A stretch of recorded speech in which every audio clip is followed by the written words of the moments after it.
America's border is under siege.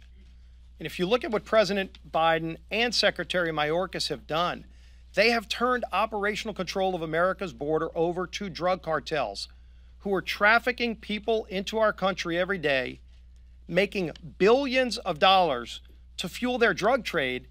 And they've also created a pipeline to bring in deadly drugs like fentanyl that are killing people all across America. Every town is now a border town because every community in America is negatively affected by President Biden and Secretary Mayorkas' failure to secure our southern border.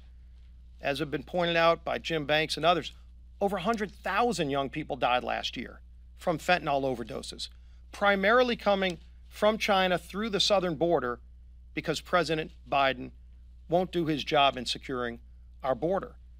When you hear these numbers, nearly 2.5 million people that have come here illegally, that's the size of the city of Houston, Texas, the fourth largest city in America. That's how many people that we know of have come across illegally.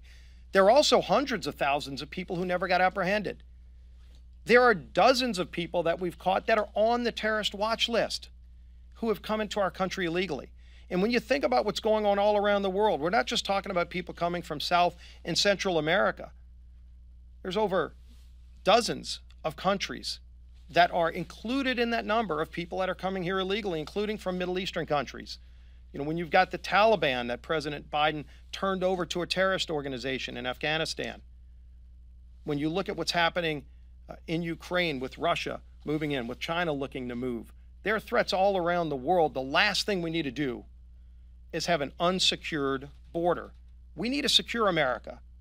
From our border, we need energy security. We need a lot of security, but it starts with homeland security. And that's where Secretary Mayorkas has failed the American people.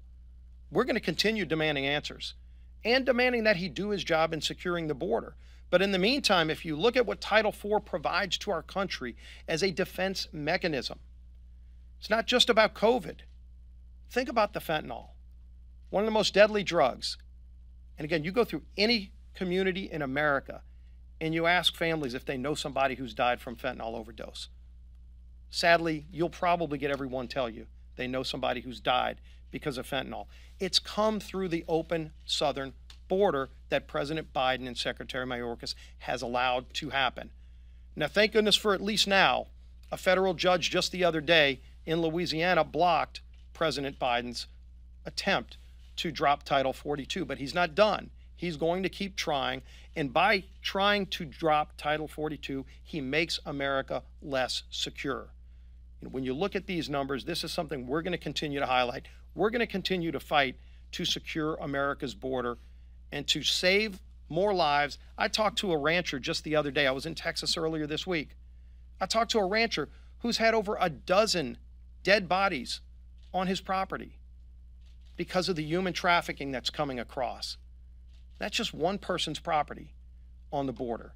It's happening all over our border. It's a national disgrace that is completely preventable, and it was completely created when President Biden decided that he wanted to open the border by getting rid of Remain in Mexico, by getting rid of the Northern Triangle agreements, by stopping construction of the wall that President Trump had built to secure our border.